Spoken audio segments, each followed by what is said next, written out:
لیکن صرف قوالی ہو اور 10 بندے بیٹھے ہوئے ہیں اور کہہ رہے نبی نبی یا نبی نبی یا نبی نبی یا نبی نبی ہیں، اور ایک طرز میں وہ گا رہے ہیں راگ کے ساتھ، تو کہتے ہیں وہ 6 شرائط کے ساتھ جائز ہے۔ کتنے شرائط کے ساتھ؟ قوالی کی شرائط علامہ شامی نے اسی کتاب الکراہیہ میں 6 بیان فرمائے ہیں۔ مجلس میں کوئی امرد نہ ہو، داڑھی منڈا، کوئی داڑھی منڈا بھی نہ ہو اور وہ بھی نہ ہو جس کی داڑھی آئی ہی نہ ہو، نہ وہ بندہ ہو جس کی داڑھی آئی ہے، نہ وہ ہو جو داڑھی منڈاتا ہو، کیونکہ داڑھی منڈانا گناہ ہے اور بندہ فاسق ہوتا ہے، اور ایسا بندہ نہ ہو۔ ساری جماعت اہل کی ہو، اس کا کوئی نا اہل نہ ہو۔ قوال کی نیت خالص ہو، اجرت لینے کی نہ ہو۔ لوگ بھی کھانے اور لذت کی نیت سے جمع نہ ہوئے ہوں، بغیر غلبہ کے وجد میں کھڑے نہ ہوں، اشعار خلاف شرع نہ ہوں۔ قوالی کا اہل وہ ہے کہ اس کو وجد کی حالت میں اگر کوئی تلوار مار دے تو خبر نہ ہو۔ بعض صوفیاء فرماتے ہیں اہل وہ ہے کہ اگر 7 روز تک، ذرا دیکھیے گا کہ کون سے پیر اتنے اونچے ہیں اور کتنے مرید اتنے بلند ہوں گے۔ کہتے ہیں کہ اہل وہ ہے کہ 7 روز تک اس کو کھانا نہ دیا جائے، 7 روز تک کھانا نہ دیا جائے، اور جب 7 روز کے بعد کھانا دیا جائے، ایک طرف کھانا ہو دوسری طرف گانا ہو، وہ کھانا چھوڑ کے پھر گانا گائے، پھر اس کے لیے جائز ہے۔ اور ایسے پیر صاحب ہیں، کون سے پیر صاحب ایسے ہیں جو 7 دن تک ان کو نہ دیا جائے اور ماشاءاللہ پھر وہ باقاعدہ حیات پھر قوالی پڑھیں؟ ایسے نہ قوال ملیں گے نہ آپ کو دوسرے مرید۔ قوالوں کے تو اکثر داڑھی کوئی نہیں ہوتی جی، اللہ معاف کرے جی۔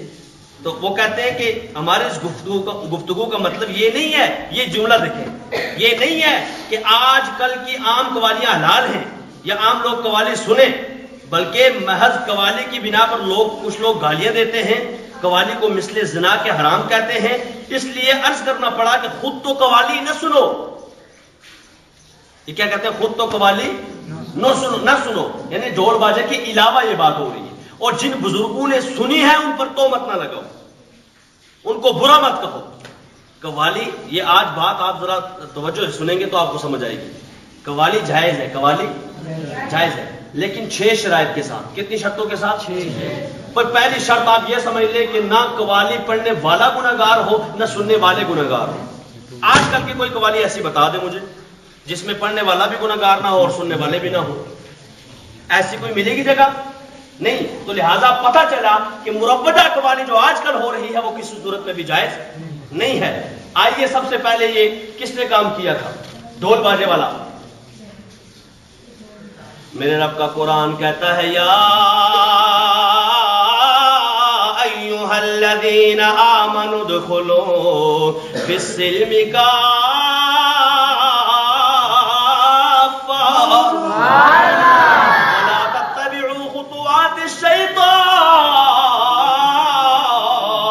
انہ لکم عدو مبین۔ اللہ فرماتا ہے اسلام میں پورے کے پورے داخل ہو جاؤ، شیطان کی پیروی مت کرو، شیطان کی پیروی بولو شیطان کی پیروی نہ کرو، کیونکہ ایک دن ایسا آنے والا ہے تم بھی قبر میں چلے جاؤ گے جیسے تمہارے بڑے قبر میں چلے جائیں گے۔ جب تم قبر میں چلے جاؤ گے تو مصطفیٰ کو کیا منہ دکھاؤ گے؟ جو مصطفیٰ فرماتے ہیں یہ ڈھول باجا حرام ہے، اس مصطفیٰ کے نام کے گیت بھی گاتے ہو، اس مصطفیٰ کے نام کی نعتیں بھی پڑھتے ہو، اس مصطفیٰ کے نام کو چومتے بھی ہو، اس مصطفیٰ کے نام کے نغمے بھی الاپتے ہو، اور ساتھ ساتھ ان کے فرامین کے خلاف بھی کرتے ہو۔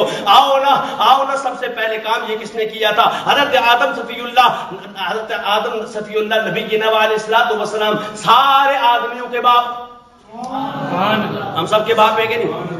سارے انسانوں کے باپ حضرت آدم علیہ الصلوۃ والسلام کو جب پیدا کیا گیا اور حضرت آدم علیہ الصلوۃ والسلام کو منع کیا گیا جی اس شجر کے قریب مت جانا، اس درخت کے قریب مت جانا، شیطان نے اپنی طرف سے کوشش کی اور حضرت آدم علیہ الصلوۃ والسلام شجر ممنوعہ کے پاس آئے تو حضرت آدم علیہ الصلوۃ والسلام نے جب وہ دانا گایا تو شیطان نے گانا گایا، شیطان نے سب سے پہلے گانا گایا، اور پھر آدم علیہ الصلوۃ والسلام کی اس دنیا سے جب وفات ہو گئی، جب آدم علیہ الصلوۃ والسلام اس دنیا سے چل بسے، اس وقت شیطان حضرت جناب قابیل کے ساتھ، قابیل کون ہے؟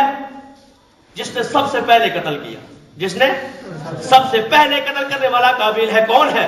آدم علیہ السلام کا بیٹا ہے. آدم علیہ السلام اس دنیا سے پردہ فرما گئے. صاحب ان کا بیٹا ہے جس نے قتل کیا ہے. قتل کس کو کیا ہے؟ اپنے بھائی کو کیا ہے. کون ہے؟ حضرت حابیل علیہ السلام. وہ جنتی ہو گئے, سب سے پہلے قربانی دینے والے ہو گئے, اور سب سے بڑا قاتل, سب سے پہلا قاتل یہ قابیل ہو گیا. قابیل شیطان کے ساتھ ملا اور اس کو مارنے کے بعد ایک دن کھڑے ہوئے. کھڑے ہو کر کے باتیں ہوئی اور کہا خوشی کا اظہار کریں. کہا کیسے کریں؟ کہا ڈھول باجے کے ساتھ, آلات موسیقی کے ساتھ. سب سے پہلے شیطان نے آلات موسیقی بجایا اور خوشی کا اظہار کیا کہ دیکھو ہم جیت گئے ہیں, ہم جیت گئے ہیں. پتا چلا جو ڈھول باجا بجاتا ہے یا ڈھول باجے کی دھن پر ناچتا ہے یا ڈھول باجے کی دھن سن کر کے خوش ہوتا ہے, وہ آدم علیہ السلام کے دشمن کا ساتھ دیتا ہے. دشمن کون ہے؟ وہ قابیل بھی ہے.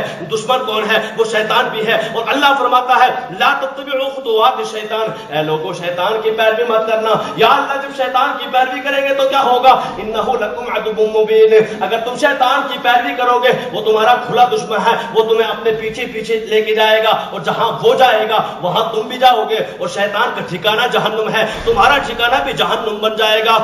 گویا رب کا قرآن کہتا ہے اے لوگوں وَمِنَ النَّاسِ مَن يَشْرِي لَهْوَ الْحَدِيثِ, جہاں بھی لغو کی بات ہو اس سے بچنا چاہیے. جہاں بھی لغو کی بات ہو اس سے کر لے توبہ, رب کی رحمت ہے بڑی. کر لے توبہ, رب کی رحمت ہے بڑی, ورنہ قبر میں سزا ہوگی کڑی. ورنہ قبر میں سزا ہوگی کڑی. اللہ تعالی ہمیں اس کام سے بچنے کی توفیق عطا فرمائے.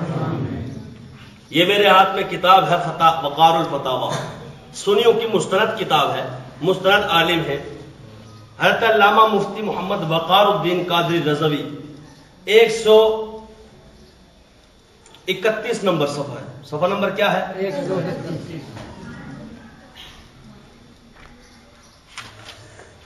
131 پر بھی کہتے ہیں اور ساتھ 136 پر بھی. 131 پر لکھتے ہیں, یہ لکھا ہوا ہے اور باجا بجانا ہر صورت میں ناجائز ہے. کیا لکھا ہے؟ باجا بجانا ہر صورت میں ناجائز ہے. اور صفحہ نمبر 136 پر لکھتے ہیں بھینڈ باجے, گانے, آتش بازی خواہ کسی موقع پر بھی ہوں حرام ہے. کوئی بھی موقع ہے, یہ بھینڈ باجے, گانے, دیکھو نا قوالی کے ساتھ آج کل باجے ہوتے ہیں کہ نہیں. اور یہ وقار الفتاوی میں کیا لکھتے ہیں, یہ بھی سنیوں کی ایک قابل مسترد شخصیت ہے کہ یہ کیا ہے؟ حرام ہے. اتنی کتابیں میں آپ کے سامنے پڑھ چکا ہوں. یہ ہے مکاشفۃ القلوب. کس کی لکھی ہوئی کتاب ہے؟ امام محمد غزالی رحمۃ اللہ تعالی نے. کس کی؟ امام غزالی. کتنے پرانے بزرگ ہیں, ان کی لکھی ہوئی ہے. وہ صفحہ نمبر 560 پر لکھتے ہیں. صفحہ نمبر 560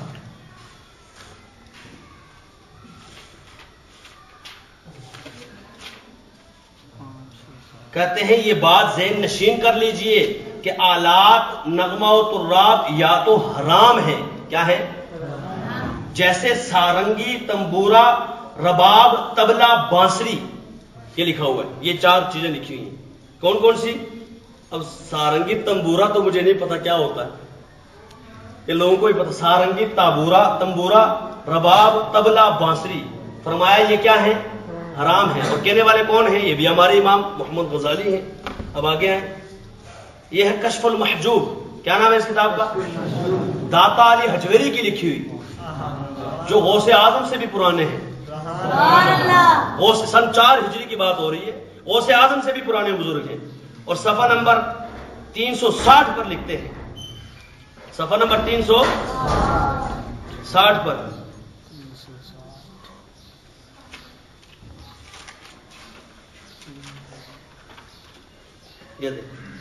کہتے ہیں کہ